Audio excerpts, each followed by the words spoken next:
Los científicos se encuentran divididos sobre las nuevas pruebas de un suceso que ocurrió en tiempo de los romanos. En el año 312 a.C., algo sucedió que cambió la historia del mundo. Mientras el emperador romano Constantino se preparaba para una batalla, vio un destello en el cielo que interpretó como una señal divina. Muchos piensan que este hecho le convenció para convertir al cristianismo a todo el imperio romano. Yo creo que la conversión de Constantino al cristianismo es uno de los acontecimientos más importantes de nuestra historia. Si pudiera ser relacionado a un hecho en concreto, sería algo absolutamente mágico. Pero, ¿qué es lo que vio Constantino en el cielo? El rastro de las pruebas comienza con un intrigante descubrimiento científico. Bien, Ángelo, ¿qué es eso? Que ha desencadenado una acalorada discusión entre los científicos. Esto no es un cráter. Los ataques personales no tienen nada que ver con la ciencia. Parece que el acontecimiento clave que convirtió al Imperio Romano al cristianismo puede estar relacionado con el impacto de un meteorito en la Tierra.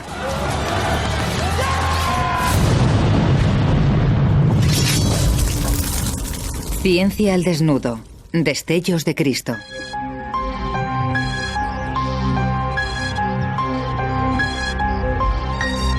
La clave del misterio está a unos 100 kilómetros al este de Roma, en el corazón de las montañas Abruzzo, cerca del pueblo de Cechinaro. Cechinaro es un lugar tranquilo fuera de las rutas turísticas. Su historia se remonta a miles de años antes del Imperio Romano y es una zona empapada de viejas tradiciones y creencias.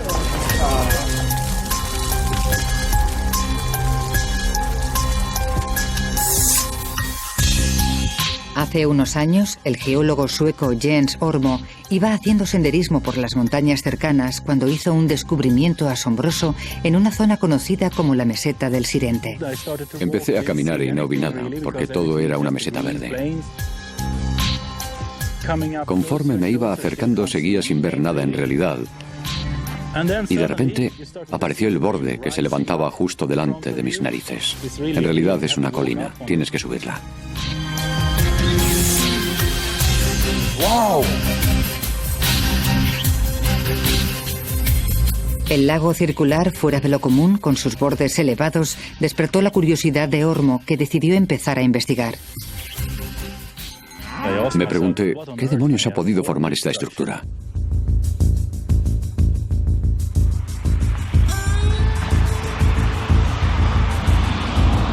Jens Ormo se ha unido a otros dos geólogos, Angelo Rossi y Goro Komatsu. Vienen de la Escuela Internacional de Ciencias Planetarias de Pescara, a 80 kilómetros de Sirente.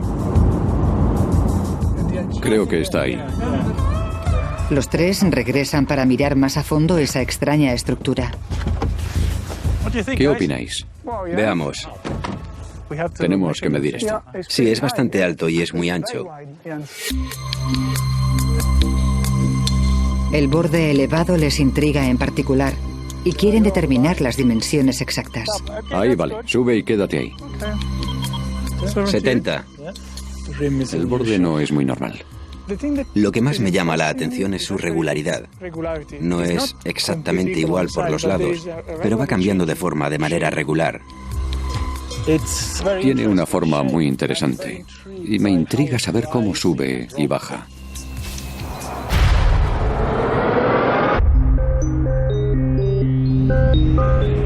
De vuelta en el laboratorio, los tres científicos estudian sus hallazgos con un modelo tridimensional del cráter. Esto es muy interesante. Esta parte... Han descubierto que la forma y la altura del borde en relación al diámetro del cráter sugiere que esa estructura podría haberse formado por un único impacto violento, que apunta a una hipótesis. Esto es exactamente lo que provoca el impacto de un meteorito. La forma del cráter incluso sugiere que el meteorito aterrizó en ángulo oblicuo.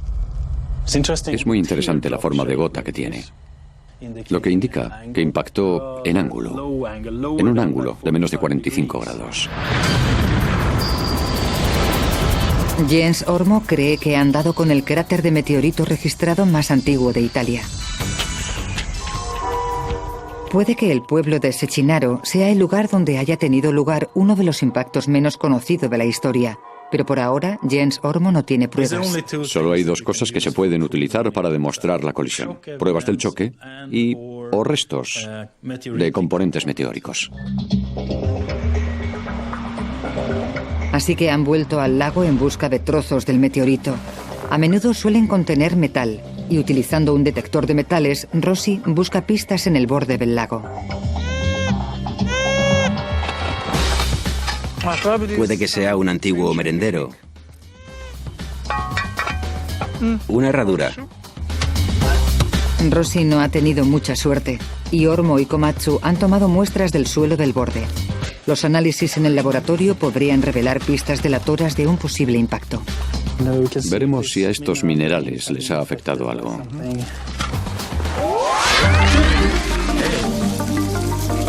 Lavan la tierra para quitarle el barro y el material orgánico. Están buscando fragmentos del propio meteorito, como cuarzo. Si ha habido un impacto, el cuarzo debería mostrar indicios del choque. Ormo y su equipo encuentran algo de cuarzo, pero no lo suficiente para demostrar que ha habido un impacto. Sin embargo, han descubierto otra pista importante. Encontramos pequeñas bolas, pequeños objetos esféricos de un par de milímetros con corteza y huecos por dentro. Jens Ormo sospecha que estas cortezas podrían haberse formado en el calor abrasador de un impacto. Materiales similares se han encontrado en lugares donde ha habido otros impactos. Estaba buscando pequeños trozos que pudieran darme alguna prueba del choque, pero esto fue un regalo con el que no contaba. Las noticias sobre el trabajo de Ormo se han extendido. En la vecina Sechinaro, sus habitantes están fascinados ante la idea de que su cráter pueda ser el resultado de la colisión de un meteorito. El alcalde Giuseppe Colantoni ve rápidamente una oportunidad de negocio para su pueblo. El descubrimiento de un meteorito podría ser muy importante para nosotros. En este momento tenemos problemas económicos y eso supondría un aumento del turismo. Ormo sigue buscando en el cráter las pruebas concluyentes que necesita para demostrar su teoría. Se propone determinar exactamente cuándo se formó el cráter. Para poder hacerlo, tiene que coger muestras de la parte más profunda del borde. Ha obtenido permiso para perforar. La única manera de saber qué es esto es esperando a la perforación.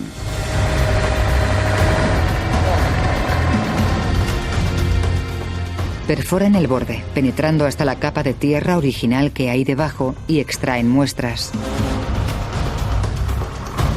El análisis de la capa inferior que se encontraba a nivel del suelo antes de que el material del borde se depositara encima debería revelar la edad del cráter. Se aísla la capa base del núcleo y se envía para su datación radiométrica con carbono 14. Y el resultado muestra, con un margen de error, que se remonta a un periodo concreto entre los siglos IV o V. Si hubo un impacto, se produjo cuando el Imperio Romano estaba en su apogeo. Debió de ser presenciado por los habitantes de la zona. En aquella época, un acontecimiento así tuvo que tener mucha relevancia. Los siglos IV y V fue un periodo de enfrentamiento religioso entre los cristianos porque intentaban que los paganos salieran de su error y abrazaran la verdad del mensaje cristiano. Fue una época en la que cualquier fenómeno se interpretaba como una señal de satisfacción o desagrado de los dioses. Jens Ormo cree que si algo ocurrió, debe de haber indicios históricos que reflejen que así fue. Si ocurrió en esa época en el centro de Italia, tuvo que haber testigos o debió de quedar registrado de alguna manera. Sin embargo, Ormo es geólogo. Su prioridad ahora es encontrar las pruebas científicas que demuestren que el impacto ocurrió de verdad. El equipo se pregunta si se le ha podido pasar por alto alguna pista en el propio cráter. Viendo los gráficos de otros impactos, observan que el cráter principal suele estar acompañado de cráteres más pequeños. Creo que deberíamos comprobar si hay algo así alrededor de la estructura principal. Regresan a Sirente para estudiar el terreno más detenidamente. Algo de este tamaño debería estar rodeado por cráteres más pequeños. La estructura debería formar como pequeñas gotas. Chicos, yo diría que... Angelo, ¿has visto algo? Angelo, ¿qué es eso? es un agujero. Y es bastante grande. Y hay otro justo detrás. Dejadme que ponga el GPS en el centro. Con el GPS hacen un plano con la posición de cada uno de los 30 pequeños cráteres encontrados y forman un patrón muy parecido a los otros sitios donde ha habido impactos. Están cada vez más convencidos de que se trata de un cráter provocado por un meteorito. Una estructura de este tamaño debería estar rodeada de pequeños cráteres. Y hemos encontrado una zona con pequeñas depresiones. Es una buena señal, pero no demuestra nada. Ormo cree que los fragmentos del meteorito pueden estar enterrados debajo de cada pequeño cráter. Los meteoritos son altamente magnéticos, así que otro científico, Patrick Maguire, busca anomalías magnéticas, zonas de mayor magnetismo. Justo aquí. Hay una diferencia de 40 nanoteslas en el campo magnético. Han descubierto que hay anomalías magnéticas en cada uno de los cráteres pequeños. Decidimos ver qué causaba esas anomalías. Si están producidas por objetos magnéticos o si es algo estructural o variaciones en el terreno.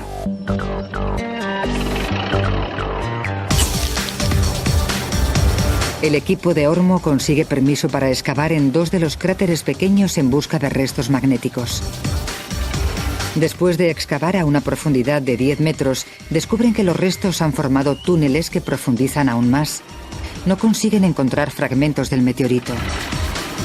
Pero hacen otro descubrimiento asombroso. Trozos de arcilla quemada. Pedazos de arcilla convertida en terracota. Las pruebas demuestran que la arcilla ha estado sometida a temperaturas de casi 1000 grados centígrados, el tipo de calor que provocaría un incendio en la maleza, pero a Jens no le convence. Si un incendio hubiera provocado esto, la arcilla cocida se encontraría por todas partes, pero hemos excavado por toda la zona y solo hemos encontrado esta arcilla quemada dentro de esta estructura y a varios metros de profundidad. Pruebas posteriores demostraron que la arcilla se quemó al mismo tiempo que se formó el borde. Esto supone más pruebas del impacto del meteorito. Ha sido como una historia de detectives, donde se buscan pistas y se van encontrando una detrás de otra, formando un puzzle donde las piezas van encajando.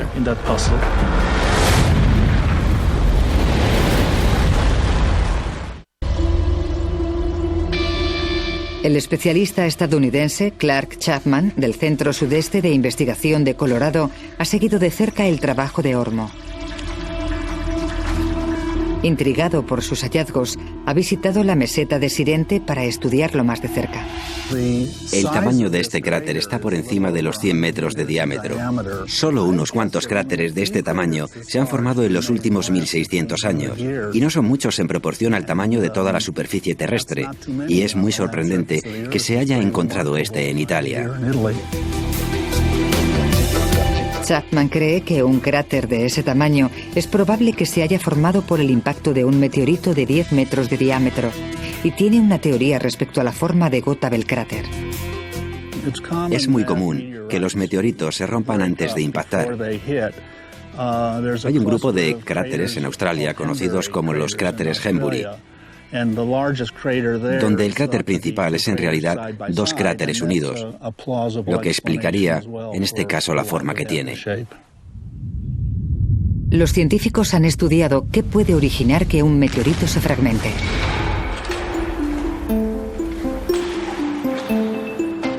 El Museo de Historia Natural de Viena, en Austria, alberga la mayor exposición pública de meteoritos del mundo. El director, Christian Korbel, es un experto en impactos astronómicos.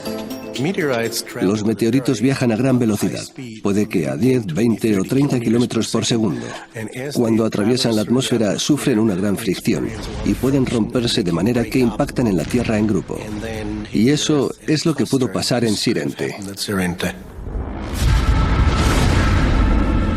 Esta parece ser la versión más probable de lo que pasó. El meteorito entró en un ángulo muy pronunciado y antes del impacto empezó a hacerse pedazos, con 2 trozos más grandes que formaron el cráter con forma de gota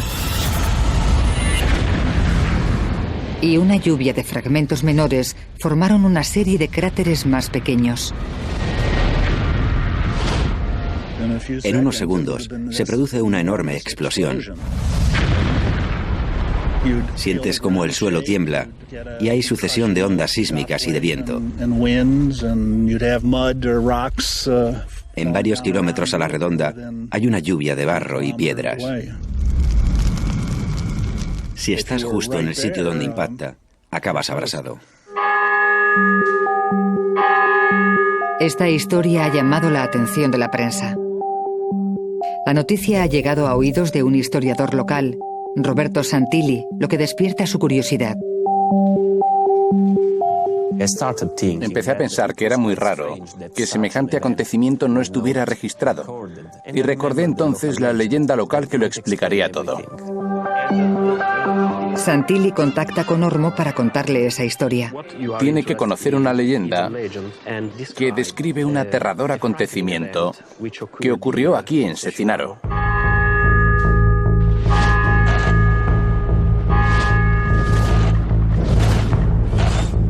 La leyenda ha ido contándose a lo largo de los siglos por los sacerdotes y los ancianos del pueblo. Era el mes de agosto, cuando había desaparecido la nieve de Sirente. La leyenda cuenta que en una ocasión, cuando la zona era todavía pagana, una secta local estaba celebrando un rito en honor a la diosa Sicina. Sus movimientos eran cada vez más sensuales y el aire más dulce. La secta estaba estrechamente relacionada con Baco, dios del vino y de la fertilidad, y se cree que esos ritos eran celebraciones desinhibidas y un tanto salvajes. De repente, apareció una estrella que jamás había sido vista, que se iba acercando cada vez más. La leyenda cuenta cómo en medio de esa celebración se produjo un destello brillante en el cielo. Más grande que el sol.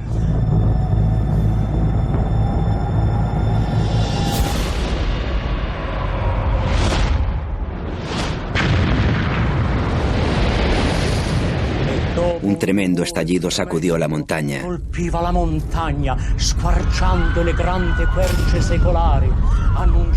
Se escuchó un ruido sordo e intenso y la tierra tembló. La estatua de la diosa se cayó al suelo y el antiguo templo primitivo fue destruido.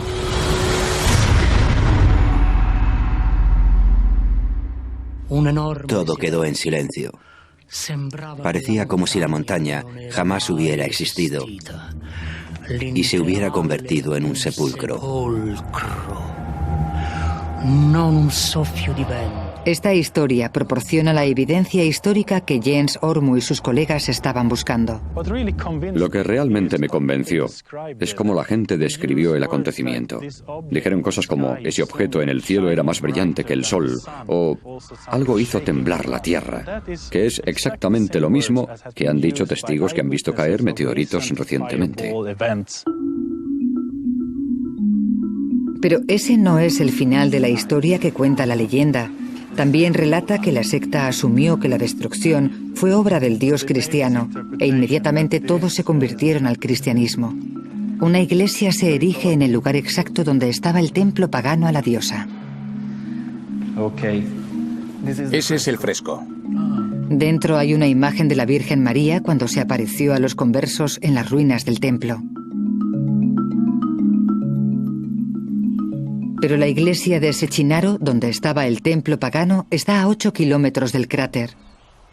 La explosión tuvo que ser enorme. Christian Kerbel cree que pudo producirse una enorme explosión en el aire justo antes de que el meteorito impactara en la Tierra. Pudo tratarse de una gigantesca bola de fuego con vientos huracanados. La fuerza de la explosión es probable que matara a personas y animales. Alrededor de la zona cero pudo haber un radio de 10 o 20 kilómetros de muerte y destrucción. Impactó aquí, provocando como una pequeña bomba atómica. Una onda expansiva que arrasó con todo lo que había en 200 metros en todas direcciones. Todo encaja. Todas las pruebas apuntan a un único suceso extraordinario. En algún momento, en torno al 400 a.C., un meteorito impactó en esta zona de las montañas Abruzzo. Hubo una enorme explosión, probablemente en el aire, y tan brillante como el sol.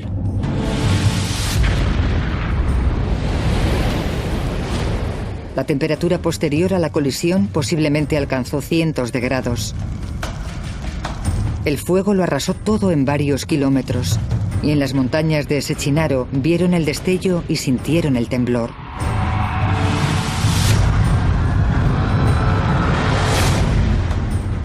Y la secta pagana se convirtió al cristianismo. La idea es plausible. Tenemos algunas historias similares que provocaron la conversión de muchos paganos al cristianismo. Y desde entonces hay una fuerte tradición cristiana en el pueblo de Sechinaro. Esta es su procesión anual en honor a uno de sus santos favoritos, San Antonio. Es una historia extraordinaria que se ha convertido en algo más sorprendente aún. Este hecho se relacionó con la conversión del propio Constantino y con la conversión de todo el Imperio Romano.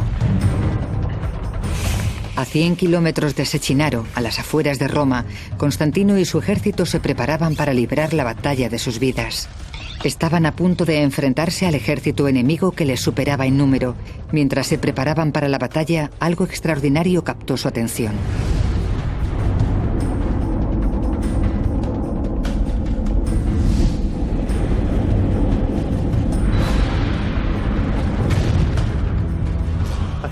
Creo que no hay ninguna duda de que Constantino vio algo en el cielo. Pudo ser una cruz.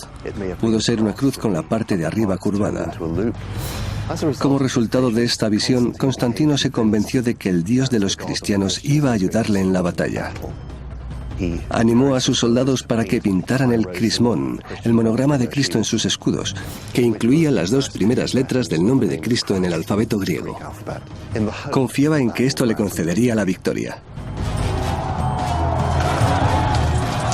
Contra todo pronóstico, Constantino y su ejército ganaron una gran batalla en el puente Milvio.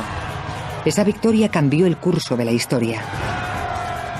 Ese fue el factor decisivo para Constantino. El hecho de ganar esa batalla contra todo pronóstico le convenció de que el Dios cristiano tenía mucho poder. De hecho, la conversión a la fe cristiana empezó a generalizarse y ha influenciado a la población del mundo hasta nuestros días.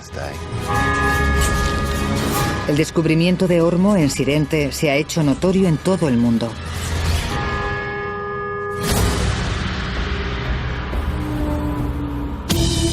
Sin embargo, otro geólogo tiene sus dudas sobre toda esta historia.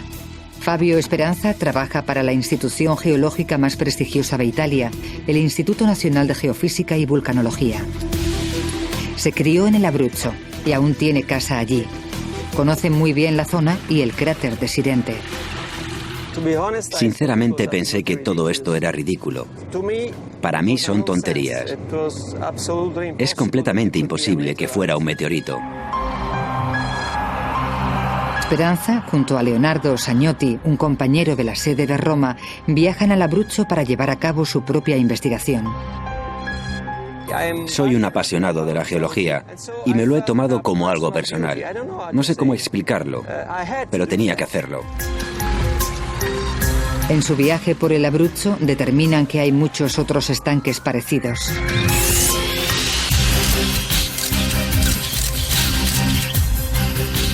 Esperanza cree que son muy parecidos a los del cráter de Sirente. Hay muchas similitudes. Diámetro, borde. Lo medimos y su diámetro es de 100 metros. El de Sirente es de 140 metros y es comparable. No solo son parecidos en la forma y el tamaño. Esperanza y sus colegas toman muestras del terreno alrededor de estos estanques. Cuando analizan las muestras, todas resultan muy parecidas. No hay pruebas de contaminación en Sirente que sugiera que algo especial ocurriera allí. No hay diferencias entre el lago de Sirente y los otros que hay en Abruzzo.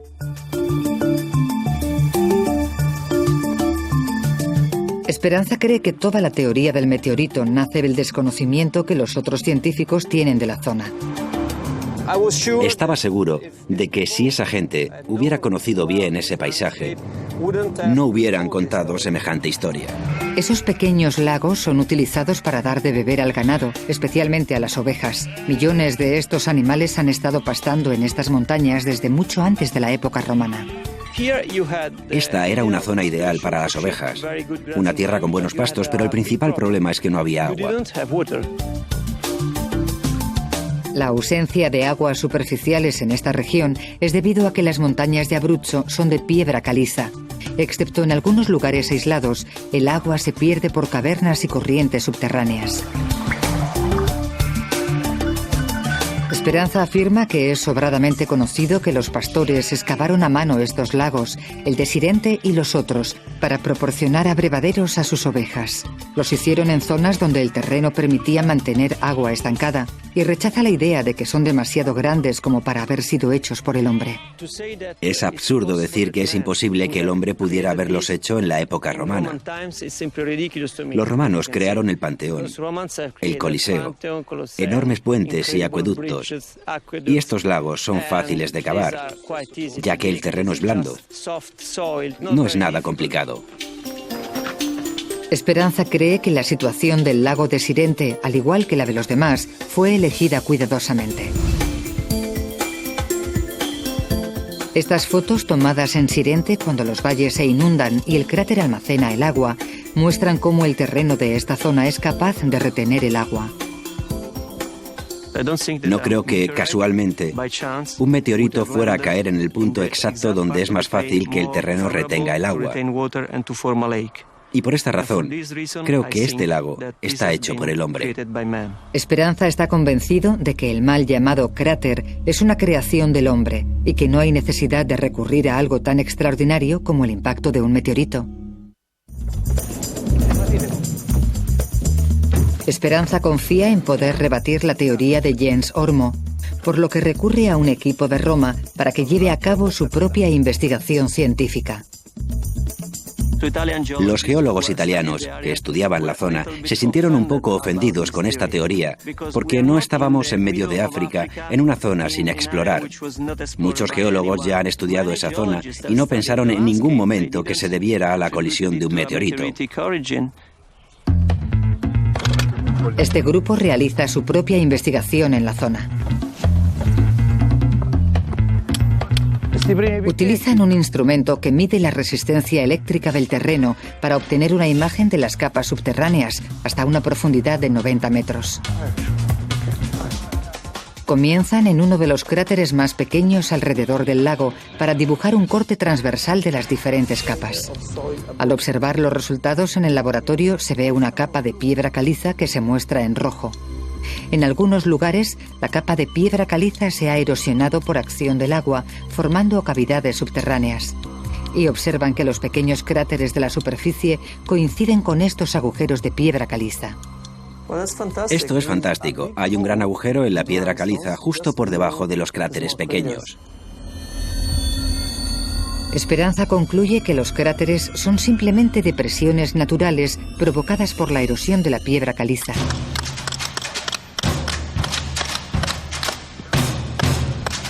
El equipo también analiza el terreno alrededor del cráter principal para construir una imagen de lo que ha sucedido en la zona subterránea. Esta vez el corte transversal del cráter es muy diferente. No parece que haya cavidades en la capa de piedra caliza o en la capa azul de terreno justo por encima de ella. No hay signos de erosión. Es muy interesante porque la capa azul es completamente continua. Aquí, el cráter aparece solo a nivel de las capas superficiales. La estructura cóncava del cráter es muy poco profunda y creo que su formación se debe única y exclusivamente a la acción del hombre. El estudio geoeléctrico realizado parece apoyar la teoría de Esperanza, que afirma que el cráter fue excavado por el hombre. y muestra que los cráteres más pequeños son solo características propias del paisaje de piedra caliza. Pero, ¿qué pasa con las zonas magnéticas que Jens Ormo encontró en los cráteres pequeños?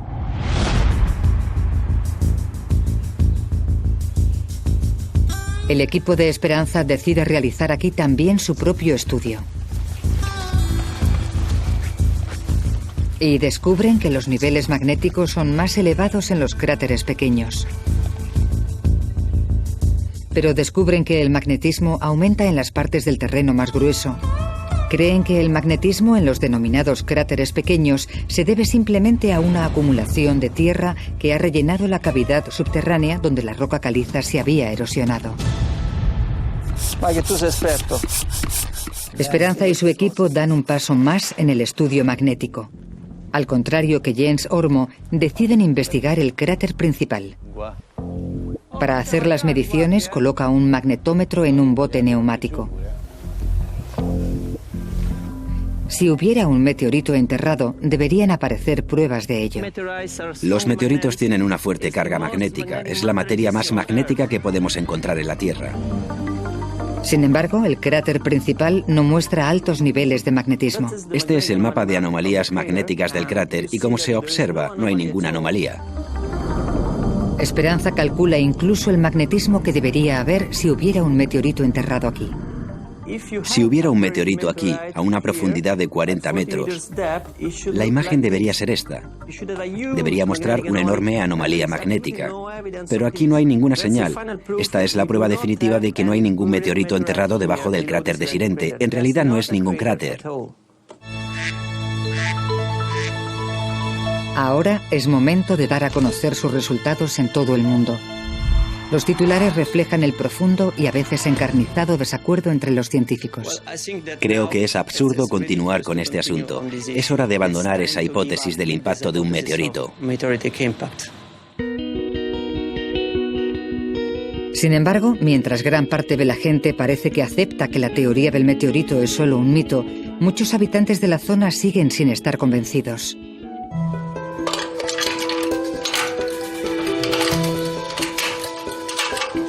El historiador local, Roberto Santilli, ha decidido seguir buscando pistas de lo que pudo haber ocurrido.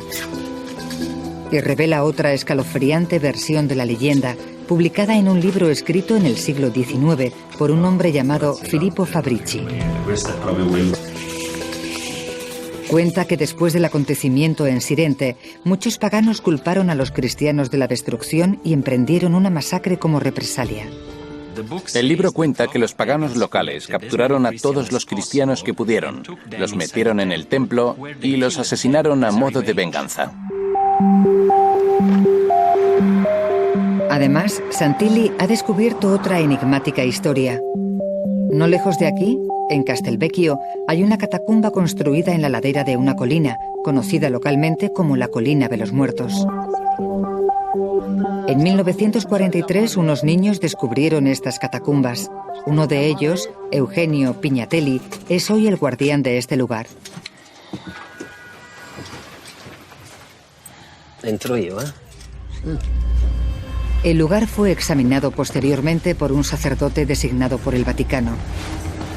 Dentro de las catacumbas se hallaron lámparas de aceite que datan del siglo IV.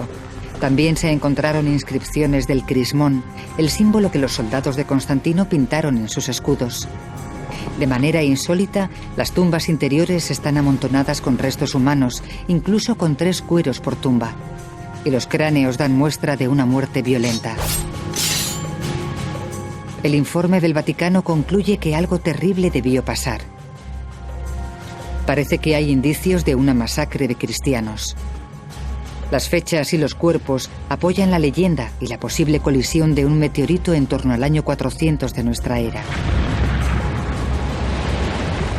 Cuanto más veo, más pruebas encuentro que me convencen de que fue un meteorito que impactó en la meseta del Sirente, lo que causó todos estos trágicos acontecimientos.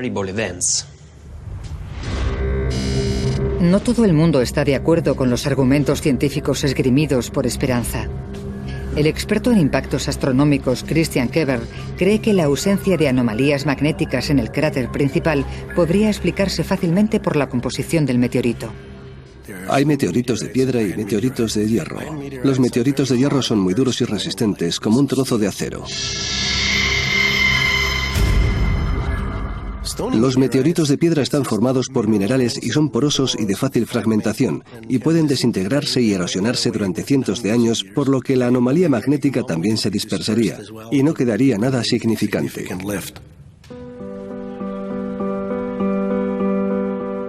Jens Ormo ha decidido volver a Sirente. No está de acuerdo con las nuevas teorías y rechaza la sugerencia de Esperanza de dejar su investigación. No me preocupa estar equivocado, siempre y cuando alguien me presente argumentos válidos que lo demuestren.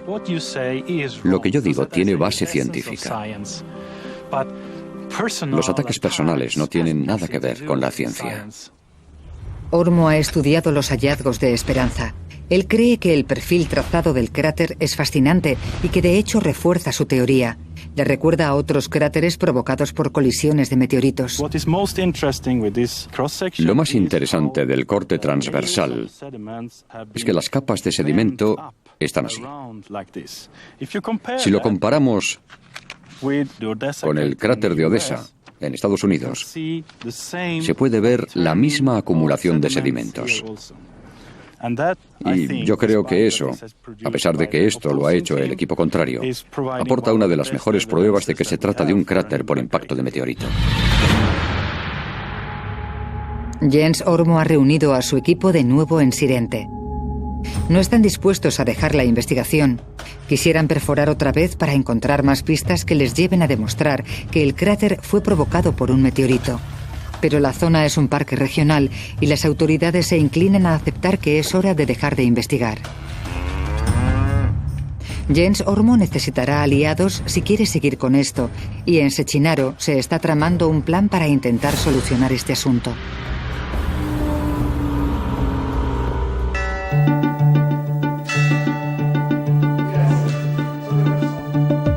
El alcalde ha invitado a algunos de los expertos mundiales en impactos astronómicos para que intenten resolver la polémica, entre ellos Christian Keber. Estoy más a favor de pensar que se trata del impacto de un meteorito, pero no estoy convencido al 100%. Uno de los astrónomos más importantes de Italia, Andrea Carusi. Descubrir que hay un posible impacto astronómico tan cerca de mi casa es fascinante. Y Clark Chapman, del Instituto Sudoeste de Investigación de Colorado. La ciencia es raramente un obvio sí o no. Hemos progresado investigando estas controversias y alcanzando conclusiones.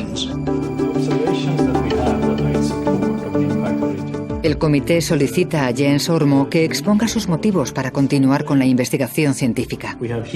Hay materiales quemados y anomalías magnéticas que indican que hay posible material meteorítico.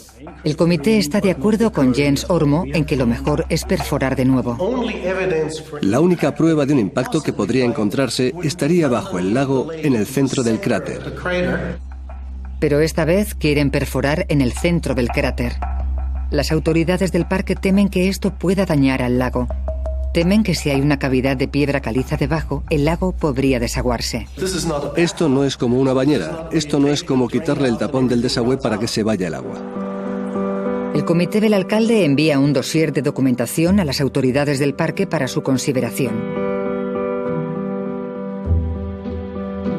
Para sorpresa y decepción del alcalde, su comité y Jens Ormo y su equipo, la solicitud es desestimada. No han convencido a los responsables del parque. Uno se pregunta por las razones. Creo que están desaprovechando una gran oportunidad. Es frustrante y estoy triste. Pero este no es el único trabajo que hago, así que no es lo más importante para mí. En el último minuto, las autoridades ofrecen un acuerdo. Acceden a que se perfore en uno de los cráteres pequeños donde no se ponga en peligro la integridad del lago. El equipo elige el cráter con el mayor nivel de magnetismo. La decisión no alivia la frustración de Ormo. Va a ser como encontrar una pelota de baloncesto en un pabellón, con un palo y los ojos vendados. A pesar de las reservas de Ormo, la perforación sigue adelante. ¿Cómo estás? Bien, bien, ¿y tú? Colocan la perforadora en posición. Para Sechinaro, este podría ser un gran día y el alcalde y su comité de expertos al completo están allí. Jens Ormo y Christian Keber deciden exactamente dónde perforar. Parece que hay 2 focos y ambos están en la sección este. Si hay una estructura pequeña, debería estar en un solo trozo. Para aumentar las opciones de encontrar pruebas del meteorito, deciden perforar en 2 lugares diferentes a una profundidad de 10 metros. Estamos buscando en una estructura de 20 metros de diámetro y con un agujero de 10 centímetros de diámetro. Dar con lo que estamos buscando de inmediato es ser muy optimista.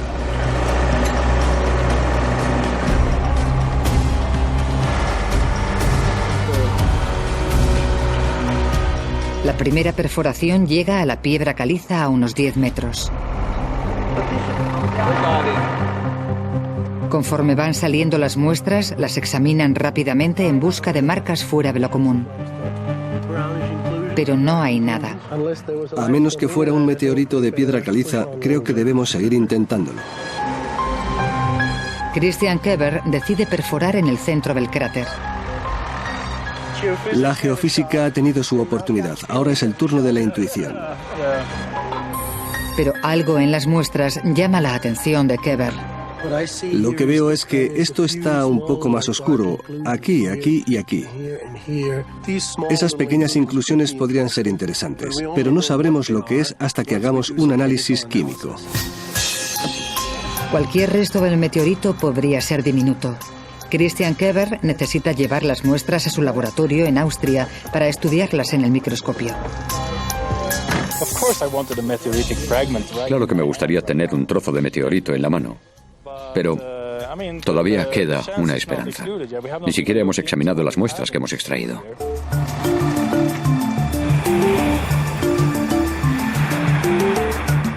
Keber envía las muestras a Viena. Prepara las muestras que contienen esas pequeñas inclusiones más oscuras para buscar cualquier elemento metálico. Incluso los meteoritos de piedra contienen rastros de metal. Extraen trozos microscópicos de metal para que puedan ser examinados en el microscopio electrónico.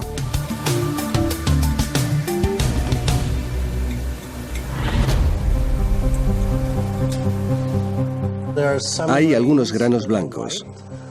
Son ricos en metal e intentaré ver de qué están compuestos. El microscopio electrónico identifica los elementos químicos que componen cada grano. Se aumenta la imagen de esos granos para ver lo que hay dentro de ellos.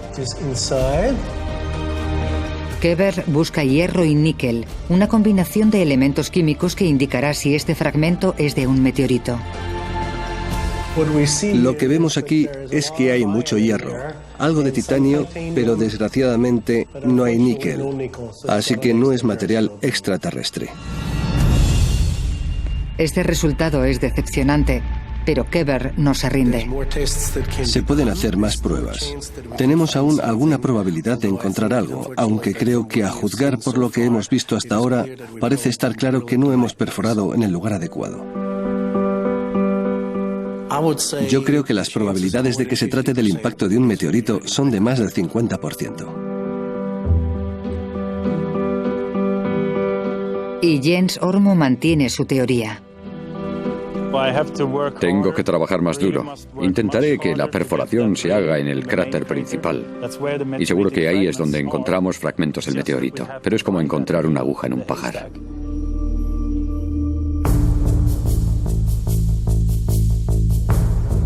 En el pueblo de Sechinaro, sus habitantes representan la reconstrucción del rito a la diosa Sichina que describe la leyenda. A pesar de la ausencia de pruebas de un meteorito, siguen demostrando un gran interés y entusiasmo por su historia.